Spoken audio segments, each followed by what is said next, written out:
Shalom, salam sejahtera bagi kita sekalian. Jemaat yang dikasihi oleh Tuhan Yesus Kristus, pada minggu yang berbahagia ini, Minggu Misericordias Domini, Minggu tanggal 26 April 2020, kita menerima firman Tuhan yang dituliskan pada kitab Roma pasal yang ketiga, ayat 1 hingga ayat yang ke-8. Kami akan membacanya untuk kita. Demikian firman Tuhan. Kelebihan orang Yahudi dan kesetiaan Allah. Jika demikian, apakah kelebihan orang Yahudi dan apakah gunanya sunat? Banyak sekali, dan di dalam segala hal. Pertama-tama, sebab kepada merekalah dipercayakan firman Allah. Jadi bagaimana jika di antara mereka ada yang tidak setia? Dapatkah ketidaksetiaan itu membatalkan kesetiaan Allah? Sekali-kali tidak. Sebaliknya, Allah adalah benar dan semua manusia pembohong, seperti ada tertulis, supaya engkau ternyata benar dalam segala firman-Mu dan menang jika engkau dihakimi. Tetapi jika ketidakbenaran kita menunjukkan kebenaran Allah, apakah yang akan kita katakan? Tidak adilkah Allah? Aku berkata sebagai manusia, jika Ia menampakkan murkanya? Sekali-kali tidak. Andai kata demikian, bagaimanakah Allah dapat menghakimi dunia? Tetapi jika kebenaran Allah oleh dustaku semakin melimpah bagi kemuliaannya, mengapa aku masih dihakimi lagi sebagai orang berdosa? Bukankah tidak benar fitnahan orang yang mengatakan bahwa kita berkata, marilah kita berbuat yang jahat supaya yang baik timbul daripadanya. Orang semacam itu sudah selayaknya mendapat hukuman. Demikian pembacaan firman Tuhan. Ibu bapak saudara-saudari yang dikasihi oleh Tuhan Yesus Kristus, pada Minggu Misericordias hari ini kita mau menerima satu peneguhan kepada kehidupan rohani kita, bahwa Allah yang kita muliakan, Allah yang kita sembah adalah Allah yang setia. Kita perlu memahami kesetiaan Allah yang tidak pernah gagal untuk mengasihi umat yang diciptakannya, untuk mengasihi dunia yang diciptakannya itu. Oleh sebab Allah setia, maka Allah mau kita bertumbuh menjadi pribadi yang setia, pribadi yang kehidupannya baik dalam suka maupun dalam duka, baik dalam sakit maupun sehat, maupun ketika dia beruntung atau rugi, dia akan menyatakan kepada dunia, dia akan menyatakan kepada orang-orang, dia akan menyatakan bahwa dia adalah pribadi yang setia. Oleh sebab dia adalah umat yang menerima kesetiaan Allah. Nah, ibu bapak, apa yang disebut dengan setia? Bagaimana kesetiaan? Definisi Kamus Umum Bahasa Indonesia menyampaikan kepada kita bahwa kesetiaan adalah keteguhan hati, ketaatan, baik itu dalam persahabatan, dalam perhambaan dan sebagainya, kepatuhan, berpegang teguh baik kepada janji, kepada prinsip, pendirian, dan juga pribadi yang patuh. Itu disebut dengan kesetiaan oleh Kamus Umum Bahasa Indonesia. Dan oleh sebab itu, kesetiaan menurut definisi ini menyatakan kepada kita tanpa taat, tanpa patuh, tanpa teguh hati, kita tidak akan mungkin menjadi pribadi yang setia. Kesetiaan itu juga memerlukan komitmen. Kesetiaan itu memerlukan perjuangan untuk boleh menyatakan bahwa dia adalah pribadi yang setia. Contoh dalam pekerjaan kita. Bagaimanakah seorang karyawan, seorang bawahan, seorang staf ya mengatakan bahwa dia setia kepada pekerjaannya, setia kepada tuannya, kepada majikannya, kepada orang yang memimpinnya. Maka dia akan menyatakan setianya dengan cara mengerjakan pekerjaannya dengan baik, dengan cara mencintai pekerjaannya, dengan cara melakukan pekerjaannya itu dengan sungguh-sungguh. Demikian juga halnya dengan kehidupan rumah tangga, perjanjian antara suami dan istri, atau perjanjian antara perempuan serta laki-laki.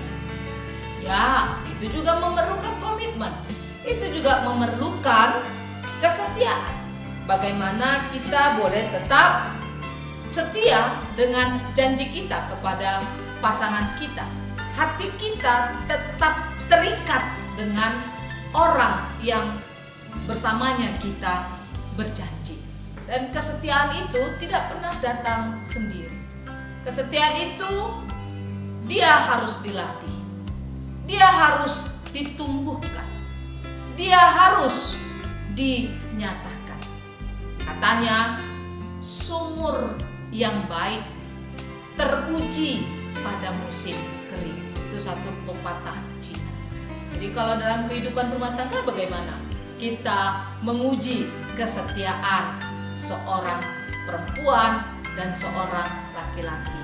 Katanya begini, kesetiaan seorang perempuan itu teruji pada saat laki-lakinya tidak punya apa-apa.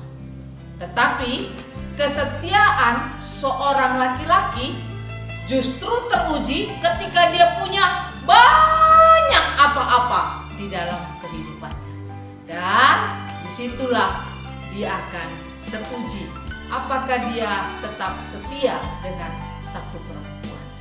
Kita tahu bahwa ujian itu jauh sama-sama berat, ya, sama-sama berat, tidak punya apa-apa atau punya apa-apa, itu adalah ujian yang berat dalam kehidupan kita sebagai suami istri, dalam kehidupan keluarga. Nah, kalau orang bisa dikatakan setia, ya, itu adalah orang yang kasihnya tidak akan pudar dalam segala keadaan. Yang kasihnya tetap akan ada dalam setiap musim kehidupan. Mau musim gugur, musim semi, musim panas, musim hujan, musim kemarau, kasihnya tidak pernah pudar. Dia akan tetap setia dengan orang di mana dia berjanji untuk setia. Keluarga itu dimulai dengan cinta, dibangun dengan kasih sayang, dipelihara dengan kesetiaan. Suami yang setia, istri yang setia, orang tua yang setia kepada anaknya, anak yang setia berbakti kepada orang tuanya. Begitu juga dengan pelayan, para penatua. Kita sungguh bersyukur, kita sungguh berterima kasih. Memang taruhannya sungguh rumit dan sulit, ya Bapak Ibu kita, ya, oleh karena pelayanan, oleh karena pekerjaan yang tidak bisa ditinggalkan, terpaksa harus menghadang virus corona ini. Kita masih tetap stay at home, kita masih tetap tinggal di rumah, tetapi oleh karena pekerjaan atau oleh karena pelayanan yang memang tidak bisa kita kerjakan dari rumah. Banyak memang pekerjaan yang bisa dikerjakan dari rumah, tetapi ada banyak pekerjaan dan pelayanan yang tidak bisa dikerjakan dari rumah. Kita terpaksa menghadang semuanya itu dan taruhannya adalah nyawa. Tuhan mengatakan kepada kita, mari kita kerjakan bagian kita dengan setia. Dan percayalah, tangan Tuhan yang penuh kasih itu pun dapat memeliharakan kita dari segala mara bahaya, dari pencobaan, dan terlebih-lebih dari sakit penyakit yang sedang menderitakan dunia pada saat ini. Matius pasal 23 ayat 46 mengatakan, "Berbahagialah hamba yang didapati tuannya melakukan tugasnya itu ketika tuannya itu datang." Semoga apapun pekerjaan kita, apapun pelayanan kita, oleh karena kita adalah hamba yang setia, oleh karena kita pekerja yang setia, oleh karena kita mengerjakan bagian kita dengan setia, biarlah apapun situasinya Tuhan menolong kita mengerjakan bagian kita itu dengan setia. Ini contoh, misalnya ada pekerjaan yang tidak bisa dikerjakan dari rumah. Ibu-ibu terpaksa harus pergi ke pasar. Ibu-ibu terpaksa harus pergi keluar rumah, menghadang corona. Iya, itu memang pelayanannya sebagai ibu. Kalau enggak pergi dia ke pasar, bagaimana anak-anaknya, keluarganya bisa tetap makan? Atau para pekerja informal, para pemulung, para pedagang-pedagang kecil yang memang sehari-hari pun sebelum corona terjadi pun mereka itu cari pagi untuk makan sore. Mereka terpaksa harus pergi mengerjakan, kalau tidak mereka tidak mendapatkan rezeki. Oleh karena itu memang ya, dalam situasi yang sulit ini, saya yakin semua kita sekarang sedang kesulitan. Tidak ada satu orang pun di dunia ini yang tidak mengalami kesulitan, baik dari sisi ekonomi maupun dari sisi-sisi yang lain. Dari banyak sisi kita merasakan dampak yang luar biasa menyulitkan kita. Tetapi biarlah dalam kesulitan itu pun kita boleh tetap setia, menjadi orang yang mengasihi, menjadi orang yang mendengarkan dan melakukan firman Tuhan di dalam kehidupan kita itu.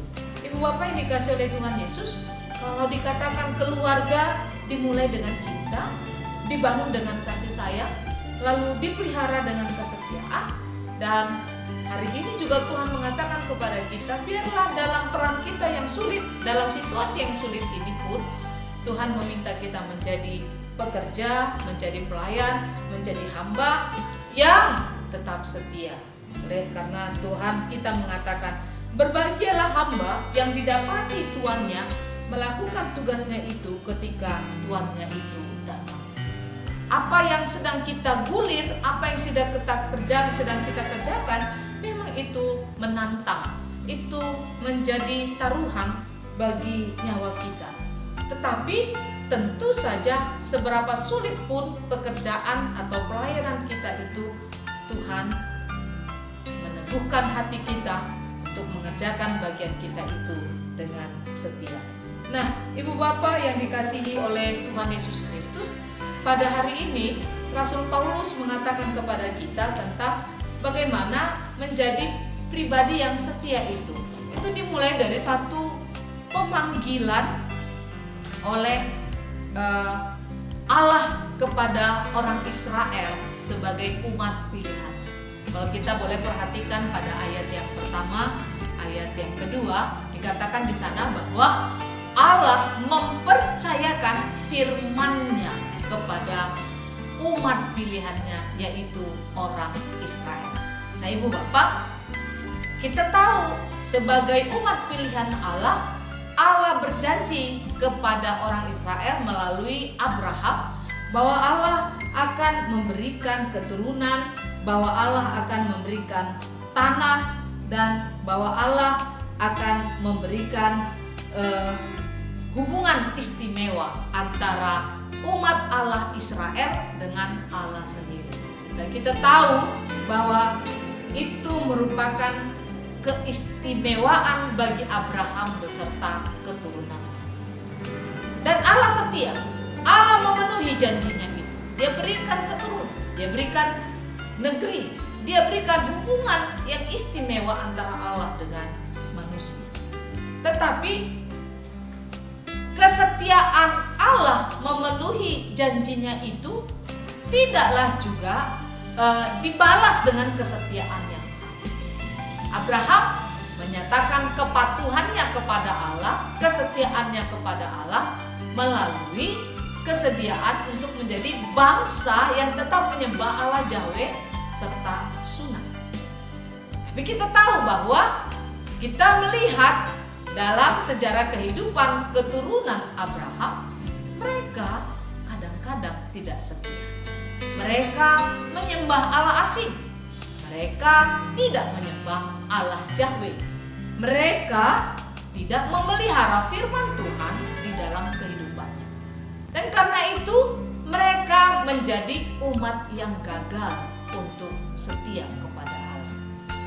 Tetapi Rasul Paulus menyampaikan kepada kita, apakah umat yang tidak setia itu menggagalkan kesetiaan Allah?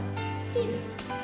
Meskipun umat Israel, meskipun umat pilihannya itu tidak setia, tetapi kasih setia Tuhan tidak pernah gagal dalam mengasihi umatnya.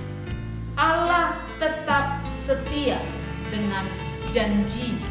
Allah tetap memenuhi janjinya itu. Dalam sebuah perjanjian, kalau ada satu pihak yang tidak setia dengan janji, kita tahu bahwa sesungguhnya perjanjian itu bisa batal demi hukum. Ya, kalau saya janji dengan Bapak Ibu dan kita teken-tekenan, ya, lalu salah seorang di antara kita, ya, salah satu pihak di antara kita tidak memenuhi janji, maka janji tersebut dapat batal kalau ada satu pihak yang tidak setia. Tapi dalam kasus perjanjian antara Allah dengan umat pilihannya, kita melihat kegagalan manusia untuk setia kepada Allah tidak pernah dapat menggagalkan kesetiaan Allah untuk mengasihi umatnya. Maka janji itu tidak pernah batal. Allah tetap mengikat perjanjiannya dengan umat pilihannya itu. Paulus menjelaskan di ayat berikutnya bahwa kalau manusia yang tidak setia itu dan Allah tetap setia, itu artinya Allah menegakkan kebenaran. Dan karena itu enggak apa-apalah manusia tetaplah jahat, karena Allah tetap setia. Rasul Paulus mengatakan itu adalah sebuah fitnah. Itu adalah sebuah kebohongan. Kalau Allah tetap setia dan untuk menyatakan kebenarannya, kemenangannya, Dia mengizinkan manusia untuk tidak setia, untuk tetap jahat, untuk tetap hidup di dalam dosa. Itu adalah sebuah fitnah dan itu adalah sebuah kebohongan. Maka hari ini Tuhan mau menyampaikan kepada kita bahwa Allah tidak hendak mengatakan demikian. Kalau Allah setia, maka Dia memanggil umat ciptaannya juga setia kepada Allah. Karena kasih setia Allah itu kekal selama-lamanya, maka bagi umat, bagi manusia yang berdosa, bila mana dia bertobat, dia dapat kembali kepada kasih karunia Allah yang setia itu dan menerima kasih setia itu di dalam kehidupannya. Kita seringkali gagal. Allah tidak pernah gagal. Tetapi itu tidak menjadi sebuah pernyataan bahwa kita boleh tetap di dalam kegagalan tersebut. Boleh tetap berada di dalam kejahatan tersebut. Boleh tetap berada di dalam keberdosaan tersebut. Seperti yang dikatakan di ayat yang ke-8. Marilah kita berbuat jahat supaya yang baik timbul daripadanya. Oh, itu omong kosong. Itu tidak mungkin. Itu tidak benar. Oleh karena bagaimanapun Allah tetap akan mengasihi umatnya. Bagaimanapun Allah akan tetap mengaruniakan kepada umatnya pengampunan. Itu adalah sebuah fitnah dan sebuah kebohongan. Ibu bapak, kalau ibu bapak menanam jeruk, maka hasil yang kita mau harapkan adalah pohon jeruk yang berbuah jeruk. Kalau ibu bapak menanam cabai, maka hasil yang kita harapkan adalah tumbuhan cabai yang berbuah cabai. Apa yang kita tanam, itu yang kita tuai. Kalau kita menanam kebaikan, maka kita akan menuai kebaikan. Kalau kita menanam kesetiaan kepada Allah, maka Allah akan mengaruniakan kepada kita kasih setia. Kita tahu bahwa kasih setia Allah tidak pernah gagal. Tapi kalau kita menanam kejahatan, meskipun kita tahu Allah tidak berkenan dengan kehidupan kita yang jahat, kehidupan kita yang berdosa. Kita tahu kita telah diberi firman untuk hidup takut akan Tuhan, untuk mencari Tuhan di dalam kehidupan kita. Maka kita akan menuai kejahatan itu di dalam kehidupan kita. Kasih setia Allah nampak ketika manusia berbuat dosa. Dan kasih setianya itu nampak ketika manusia yang berdosa itu mengaku dia berdosa, menyesal dan bertobat, dan kembali pulang kepada Allah. Maka Allah akan merahmatinya dengan karunia, pengampunan, serta keselamatan. Itulah yang disebut dengan kasih setia Tuhan yang tidak pernah gagal mengasihi umatnya. Maka hari ini kita menerima firman yang menyampaikan kepada kita bagaimana kita boleh belajar untuk hidup di dalam kasih setia Allah itu. Dan meskipun kita gagal, kita dituntun oleh Roh Kudus untuk kembali pulang kepada Bapa dan menerima anugerah kasih pengampunannya itu. Karena ingatlah Bapak Ibu Saudara sekalian yang dikasihi oleh Kristus, bahwa kasih setia Tuhan tidak pernah gagal untuk mengasihi umatnya, meskipun kita kerap kali gagal untuk mengasihi Allah. Ibu Bapak jemaat yang dikasihi oleh Tuhan Yesus, orang yang setia itu digambarkan dengan 3M. Merenungkan, melakukan, dan membagikan firman. Ini firman. Kita sudah merenungkan firman Tuhan. Kita diajak juga untuk melakukan firman Tuhan itu di dalam kehidupan kita.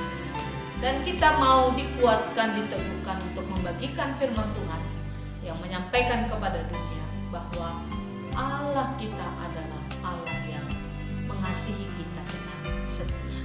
Dan kasih setianya itu kekal selamanya. Orang yang setia, Ibu Bapak, tetap akan melewati badai. Sama seperti kita pada saat ini. Kita sedang menghadapi badai corona yang mengharuskan kita tetap berada di rumah, yang membuat kita tidak bisa berkegiatan sebagaimana biasanya. Ya, bagaimana kita bisa bekerja dengan baik dan mungkin juga bisa berusaha untuk mendatangkan rezeki bagi kehidupan pribadi maupun kehidupan keluarga. Ya, kita mengalami saat-saat yang sulit pada saat ini. Tetapi Tuhan mau katakan kepada kita bahwa orang yang setia pun seperti kita ini yang mencari Tuhan di dalam kehidupan kita, kita pun akan melewati badai.